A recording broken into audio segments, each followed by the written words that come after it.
রাধে রাধে বন্ধুরা, কেমন আছো তোমরা সবাই? আশা করি অনেক ভালো আছো। আমরাও কিন্তু ভগবানের কৃপায় ভালোই আছি।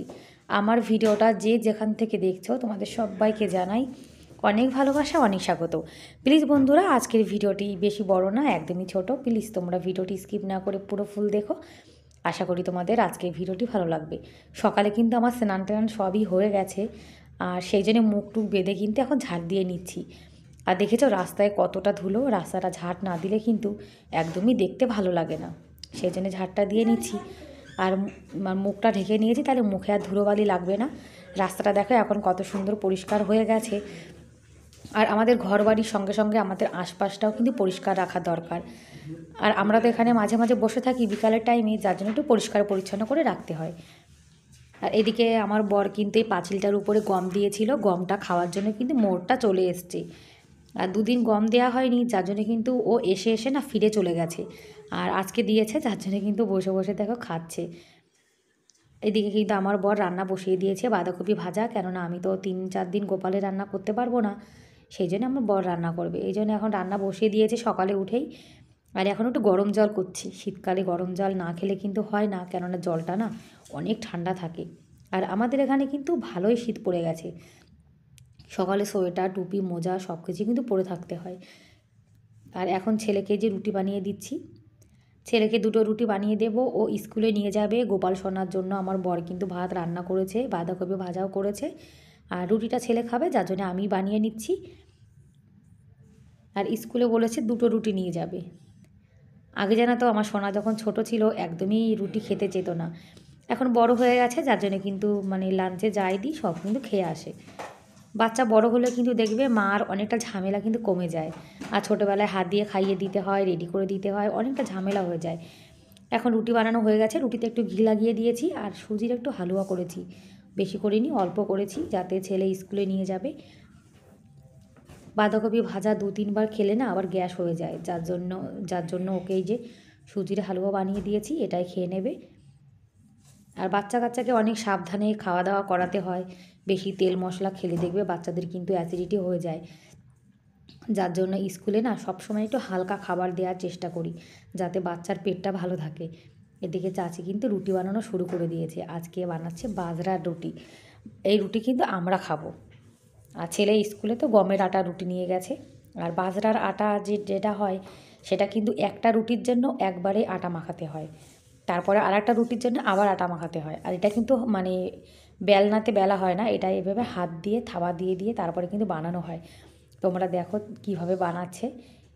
আবার এদিকে চুল্লায় বানাচ্ছে রুটি, একটা রুটির দিকে খেয়ালও রাখতে হচ্ছে, আবার হাতে করে বানাতে হচ্ছে দেখো। আর যারা অনেক বছর ধরে রুটি বানায় তাদের কিন্তু একটা অভ্যাস হয়ে গেছে যে কিভাবে বানাতে হয়। আমি কিন্তু এনার কাছ থেকে রুটি বানানো শিখেছি। দেখো হাত দিয়ে থাবা দিয়ে দিয়ে কত সুন্দর রুটি বানিয়ে নিল। এই আটা কিন্তু টান দিলে আবার খুলে যায়, গমের আটা যেমন একটা টাইট টাইট ভাব হয়, এটা কিন্তু সেরকম না, এটা টান দিলে আবার ছিঁড়েও যায়, যার জন্য অনেক সাবধানে বানাতে হয়। আর কাঠের জালে জানো তো রান্নায় কিন্তু স্বাদ আছে, রুটি বানাও তরকারি বানাও যাই করো না কেন, খেতে কিন্তু খুব স্বাদ লাগে। এখন গোপাল সোনাকে কিন্তু আমার বর সেবা দিয়ে দিল, এই যে অন্ন সেবা বাঁধাকপি ভাজা এটা দিয়েই। আর তুলসী পাতা দেওয়া হয়েছে, তুলসী পাতা ছাড়া কিন্তু গোপাল সোনার ভোগ লাগে না। আর এখন একটু চা বানিয়ে নিচ্ছি। আর চা কিন্তু শুধুমাত্র আমার জন্য, কেননা আমার বর কিন্তু চা খায় না। আর আমি কিন্তু প্রতিদিন সকালে লাল চা খাই, আজকে একটু দুধ চা খাচ্ছি। আর সকালে খালি পেটে দুধ চা খাওয়া একদমই ভালো না, সেটা আমিও জানি। কখনো কখনো খেলে কিন্তু ক্ষতি নেই। তারপরে রান্নাঘরটাও পরিষ্কার করে নিয়েছি। ওই যে ছেলের জন্য রুটি বানানোর পরে গ্যাস ওভেনটা নোংরা হয়ে গেছিলো, যার জন্য পরিষ্কার হয়ে গেছে। আর আমার বর গোপাল সোনার জন্য আলাদা করে তুলে রেখে দিয়েছে। আর এই পাশটাও কিন্তু বাসন টাসন মেজে সব রেখে দিয়েছি। আর খাওয়া দাওয়া কিন্তু হয়ে গেছে, খাওয়া দাওয়ার ভিডিও আজকে আর বানানো হয়নি। আর ওপাশে দেখো কাঠ রয়েছে। আর তারপরে ওই যে আগের দিন গম ধুয়েছিলাম, রেশন থেকে গম এনে সেটা কিন্তু ছাদের পরে সকাল সকাল দিয়ে দিলাম, যাতে তাড়াতাড়ি শুকিয়ে যায়। যে জামা কাপড়গুলো গরমকালে পরার, হাফ হাতা, তারপরে ছোটো মোটো গেঞ্জি আমার ছেলের, সেগুলো এখন এই যে বেডের মধ্যে না তুলে রেখে দিচ্ছি। কেননা আলমারিতে এইসব জামা কাপড় যেগুলো লাগে না সেগুলো থাকলে কিন্তু পুরো একদম আলমারিটা জাম হয়ে থাকে, যার জন্য গরমকালের যা জামা কাপড় সেগুলো এখন সব তুলে রেখে দিচ্ছি। আর শীতকালেরগুলো সব বের করা হয়েছে। গরমকালে কিন্তু বেশি জামা কাপড় লাগে না, শীতকালে কিন্তু জামা কাপড় দেখবে একটু বেশি হয়ে যায়। সোয়েটার, টুপি, মোজা মানে সব জামা কাপড় 2-3 সেট করে কিন্তু থাকে। সব কিন্তু বেডের মধ্যে রেখে দিয়েছি, কেননা এটা তো আর 3-4 মাস লাগবে না, সেই জন্যই রেখে দিলাম। আর কম্বলটা তো আগে আমার বর দেখো ভাঁজ করে রেখে দিয়েছে, তা আজকে বেড কভারটা চেঞ্জ করব।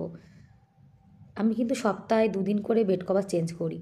আর বাড়িতে তো বাচ্চা আছে, যার জন্য বেড কভার কিন্তু 3-4 দিনের বেশি একদমই পাতিয়ে রাখা যায় না, একদম নোংরা করে ফেলে।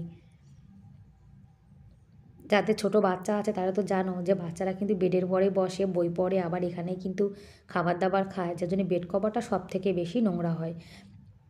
আর ঘরের সৌন্দর্য কিন্তু ঘরের বেডটা দিয়েই হয়, জানো তো। ঘরের বেডটা যদি পরিষ্কার পরিচ্ছন্ন, বেড কভারটা টান টান থাকে, তাহলে দেখবে পুরো ঘরের লুকটা কিন্তু একদম চেঞ্জ হয়ে যায়। আর ঘর বাড়ি গুছিয়ে রাখতে আমার না ভীষণ ভালো লাগে। মানে ঘর বাড়ি গোছানো গাছানো থাকবে, রান্নাঘর পরিষ্কার পরিপাটি থাকবে, তাহলে নিজের মনে একটা শান্তি শান্তি ভাব লাগে। আর বন্ধুরা, এখনও পর্যন্ত যারা ভিডিওটি দেখছো, তোমাদের আজকের ভিডিওটি কেমন লাগলো কমেন্ট করে অবশ্যই জানিও। ভালো লাগলে প্লিজ একটা লাইক করে দিও। আর আমার চ্যানেলে তোমরা আজকে যারা নতুন আর ভিডিওটি দেখছো, তোমাদের যদি এরকম ভিডিও দেখতে ভালো লাগে, তাহলে কিন্তু তোমরা চাইলে আমার এই ছোট্ট চ্যানেলটিকে সাবস্ক্রাইব করে আমার এই ছোট্ট পরিবারের পাশে থেকে যেতে পারো। আর এই কাজটি যারা অলরেডি করে দিয়েছো তাদেরকে অসংখ্য ধন্যবাদ। আর তোমরা যে দিদিভাই দাদাভাইরা আমার ভিডিও দেখো, সুন্দর সুন্দর কমেন্ট করো, তোমাদেরকে কিন্তু অনেক অনেক ধন্যবাদ জানাই মন থেকে। আর এখন ঘরটা মুছে নিচ্ছি। যে দিদিভাইরা আমার ভিডিও দেখো, আমি কিন্তু সেই সব দিদিভাইয়ের ভিডিও দেখি। আর জানো তো মানে ইউটিউব এমন একটা জিনিস, মানে প্ল্যাটফর্ম, এখানে ভালোবাসা দিলে কিন্তু ভালোবাসা পাওয়া যায়। যার ভিডিও আমরা দেখব তারা কিন্তু দেখবে অবশ্যই আমাদের ভিডিও দেখে। আমি কিন্তু কিছু কিছু দিদিভাইদের ভিডিও দেখি, তারাও কিন্তু আমার ভিডিও দেখে। আগে আমার একটা চ্যানেল ছিল, সেটাতে কিন্তু অনেক অনেক মিষ্টি মিষ্টি দিদিভাইরা ছিল, তারা কিন্তু এখন এই চ্যানেলটিতে আমার ভিডিও দেখে। আর সেই সব দিদিভাইকে অনেক অনেক ধন্যবাদ, অনেক অনেক ভালোবাসা আমার পাশে থাকার জন্য। ঘরটা মোছা হয়ে গেছে, রান্নাঘরটা মুছে নিয়েছি, সকালের কাজবাজ কিন্তু কমপ্লিট হয়ে গেছে, এপাশটাও কিন্তু গোছানো গাছানো হয়ে গেছে। আর ঘর বাড়ি গোছানো থাকলে জানো তো দেখতেও কিন্তু ভালো লাগে, হঠাৎ করে বাড়ি থেকে চলে আসলে খারাপ লাগে না। আর জামা কাপড় যা ছিল অল্প কিছু, সেগুলো কিন্তু এখন চলে এসেছি উপরে নিয়ে।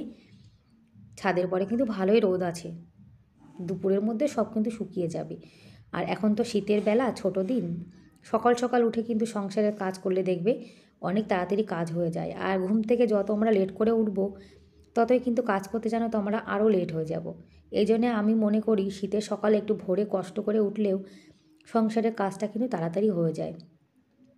আর শীতকালে ছোটো দিন তো, মানে কাজ করতে করতে মানে একদম হয় না, মানে বেলাটা অনেক ছোট হয়ে যায়। তবুও আমাদের এখানে কিন্তু মানে বেলাটা কলকাতার তুলনায় অনেকটা বড়। কলকাতায় যখন সন্ধ্যা হয় তার 1.5 ঘন্টা পরে কিন্তু আমাদের এখানে সন্ধ্যা হয়। ব্যাস বন্ধুরা, তাহলে আজকের মতো এ পর্যন্তই, দেখা হবে পরের ভিডিওতে। ততক্ষণ তোমরা অনেক ভালো থেকো, অনেক সুস্থ থেকো, বাই বাই।